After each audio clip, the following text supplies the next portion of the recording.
नमस्कार दोस्तों, आपका स्वागत है आपके अपने YouTube channel rank to MS में। और मैं आपके लिए लेकर के आया हूँ बीएसएनएल और एमटीएनएल से जुड़ी हुई लेटेस्ट अपडेट। बीएसएनएल में अब सिर्फ एक नंबर डायल करते ही मिल जाएगा जियो एयरटेल से छुटकारा, एक्टिवेट हो जाएगी बीएसएनएल 4G सिम। तो बीएसएनएल न्यूज़ की शुरुआत में सबसे पहले तो हम देखते हैं कि क्या न्यूज़पेपर्स के द्वारा आज न्यूज़ अपडेट की गई है बीएसएनएल से जुड़ी हुई। तो सबसे पहले तो आपको बता दें कि इसमें उस नंबर की बात की गई है जो बीएसएनएल में पोर्ट कराने के लिए आपको ज़रूरत पड़ेगी, यानी कि 1507 1507 पर आप कॉल कर करके अपने जियो या एयरटेल या वोडाफोन आइडिया जो भी आपके पास सिम है उसको आप पोर्ट करा सकते हो बीएसएनएल में। वहीं दूसरी न्यूज़ है कि बीएसएनएल के एक फैसले ने कर दिया सबको हैरान, नंबर के साथ मिलेगी अब ये नई सुविधा। तो आपको बता दें कि बीएसएनएल के जो कस्टमर्स हैं उनके लिए बीएसएनएल ने स्पैम कॉल से बचने के लिए ये फैसला लिया है और उन्होंने BSNL self care app launch की है, जिससे कि आप बीएसएनएल के सभी स्पैम कॉल्स को, जो भी आपको गुमराह करने के लिए यानी आपको लूटने के लिए जो भी कॉल आती हैं उनको, स्पैम कॉल्स को ये बंद कर देगा। तो बीएसएनएल के इस नए फीचर का नाम बीएसएनएल सेल्फ केयर रखा है, जो आपकी स्पैम कॉल्स को अब नहीं आने देगा। अब आपको बता दें कि 1 साल की वैलिडिटी वाले रिचार्ज में कौन है बेहतर, बीएसएनएल और जियो में से। तो ये भी एक न्यूज़पेपर है जिसके द्वारा द इकोनॉमिक टाइम्स, उसके द्वारा इसके बारे में बताया गया है कि बीएसएनएल का रिचार्ज है वो काफ़ी सस्ता है कंपेरेटिवली जियो के। लेकिन अगर आपको 4G और 5G या डाटा से संबंधित चाहिए तब आपको इसके लिए जियो का बेहतर लगेगा। वैसे बीएसएनएल का आपको बता दें कि ये कि क्या क्या कॉस्ट है। तो बीएसएनएल में 365 दिन का प्लान है वो 1999 रुपये का है। 3 GB डाटा रोजाना दिया जाता है और 100 फ्री SMS की सुविधा ये आपको देता है। वहीं अगर 365 का आपको 65 दिन का जियो का लोगे तो ये 3599 रुपये का पड़ेगा और इसमें सिर्फ 2.5 GB डाटा मिलेगा और 100 SMS ही मिलेंगे। तो इस तरह से बीएसएनएल का प्लान है वो कंपैरेटिवली ज़्यादा सस्ता भी है और ज़्यादा डाटा भी आपको प्रोवाइड करता है। साथ ही नेक्स्ट न्यूज़पेपर जो टेलीकॉम टॉक के द्वारा यहाँ पर डाली गई है न्यूज़, वो है BSNL partners with Carvaan to launch 4G SIM and handset bundle offer. यानी आपको बीएसएनएल ने अब कारवन मोबाइल के साथ में पार्टनरशिप की है, जिससे कि आपको 4G सिम के साथ में एक हैंडसेट भी मिलेगा, मोबाइल सेट भी मिलेगा, मतलब कि जिससे कि आप बीएसएनएल के सिम उसमें लगा करके 4G का यूज़ कर पाएंगे। साथ ही जो नई न्यूज़ है, अगली न्यूज़ है, वो है कि अब इस कंपनी ने उड़ाई बीएसएनएल, एयरटेल और जियो की नींद। प्राइम सब्सक्रिप्शन के साथ 3 महीने तक दे रही फ्री इंटरनेट। ये पंजाब केसरी के द्वारा इसके बारे में अपडेट दी गई है। तो ये आपको बता दें कि एक्साइटेल ने एंड ऑफ सीजन सेल का ऐलान किया है, जिसने यूजर्स को 3 महीने का फ्री इंटरनेट दिया है। यह ऑफर उन ग्राहकों के लिए है जो 9 महीने वाले प्लान के साथ में रिचार्ज कराएंगे। नेक्स्ट न्यूज़ है बीएसएनएल यूजर्स की बड़ी खुशखबरी, कंपनी ने लॉन्च किया नया फीचर, स्पैम कॉल से मिलेगा छुटकारा। मुकेश अंबानी जियो का 5G फोन तो लाए नहीं, बीएसएनएल 4G मोबाइल की हो गई तैयारी। 3 महीने फ्री चलाएं 300 MBPS स्पीड का ब्रॉडबैंड, हर महीने मिलेगा 6500 GB डाटा। बीएसएनएल से जुड़ी हुई अब अगली न्यूज़ पे हम चलते हैं, जो कि संबंधित है बीएसएनएल कर्मचारियों से।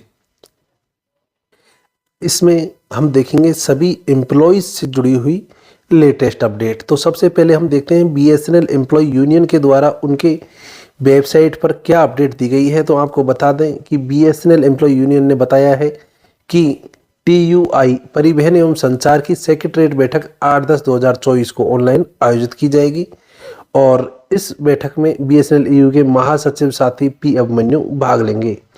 वहीं बीएसएनएल EU, AIBDPA और बीएसएनएल CCWF की समन्वय समिति की बैठक 7/10/2024 को शाम 4 बजे ऑनलाइन होगी। यानी कि आज ये बैठक हुई है और इस बैठक में वेतन संशोधन, पेंशन संशोधन का निपटारा न होने, बीएसएनएल की 4G लॉन्चिंग में अत्यधिक देरी, कैजुअल और कॉन्ट्रैक्ट कर्मचारियों के मुद्दों पर चर्चा की गई होगी और अभियान कार्यक्रमों पर निर्णय लिए जाने की उम्मीद है। हालांकि इससे रिलेटेड अभी तक बीएसएनएल एम्प्लॉय यूनियन के द्वारा जो ये तो अपडेट थी कि ये मीटिंग होनी थी, लेकिन ये मीटिंग हुई है और उसके बाद में क्या रिजल्ट रहा है इसकी अपडेट अभी तक बीएसएनएल एम्प्लॉय यूनियन की वेबसाइट ने नहीं दी है। जैसे ही इसकी अपडेट आ जाएगी हम आपको इसके बारे में जानकारी दे देंगे। अब हम चलते हैं बीएसएनएल एम्प्लॉय यूनियन के बाद में नेक्स्ट बीएसएनएल की जो यूनियन है उसकी खबरों की तरफ, जिसका नाम है एनएफटीई। तो 7 अक्टूबर को इनके द्वारा ये अपडेट दी गई है और इसमें आपको बता दें कि एनएफटीई के द्वारा जो अपडेट दी गई है उसके बारे में हम इसमें डिटेल में चर्चा करेंगे, क्योंकि ये काफ़ी लंबी अपडेट है। 7 अक्टूबर को इन्होंने कई सारे डिसीजंस लिए हैं और उनके बारे में डिटेल में जानकारी भी दी है। तो बात करते हैं अब इनकी कि 28 सितंबर 2024 को कोलकाता में NFT BSNL Calcutta telephone circle द्वारा एक खुली जनसभा का आयोजन किया गया।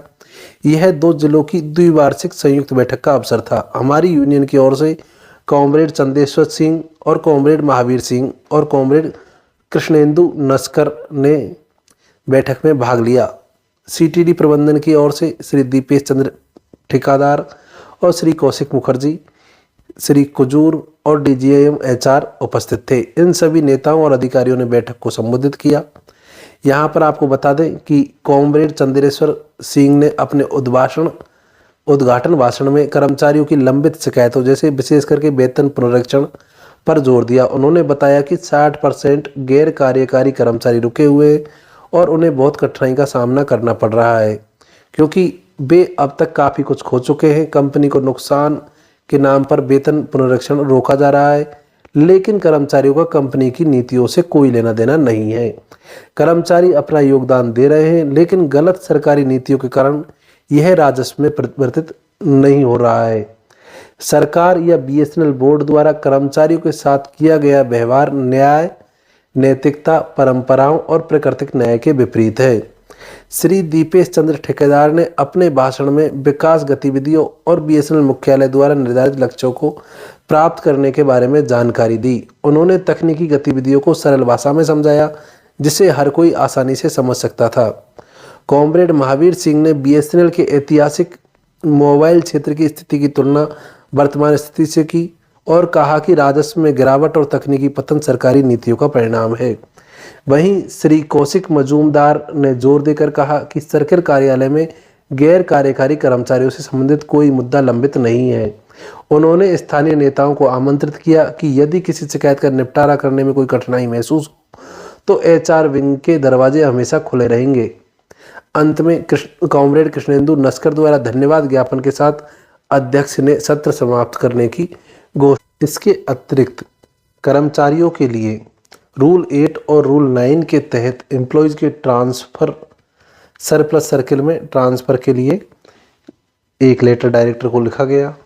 साथ ही फेस्टिवल एडवांस एम्प्लॉयज़ को देने के लिए भी एक लेटर जारी किया गया। ये सब खबरें थी 7 अक्टूबर की। इसके अतिरिक्त सभी छोटी बड़ी खबरें, जैसे कि बीएसएनएल द्वारा आज राजकीय महारानी बालिका उच्च माध्यमिक विद्यालय बीकानेर में साइबर सुरक्षा पर विशेष कार्यशाला का आयोजन किया गया, जिसमें छात्राओं को साइबर सुरक्षा के महत्व, ऑनलाइन धोखाधड़ी से बचाव और इंटरनेट के सुरक्षित उपयोग के बारे में जानकारी दी गई। वहीं बीएसएनएल फाउंडेशन डे के अवसर पर बीएसएनएल के कोटा महाप्रबंधक श्री गोविंद गुप्ता जी के नेतृत्व में आयोजित विभिन्न कार्यक्रमों जैसे रक्तदान शिविर और मूक बधिर स्कूल में 120 लीटर क्षमता का वाटर कूलर भेंट कर एवं बाधित बाल विकास केंद्र में बच्चों को फल वितरण की झलकियाँ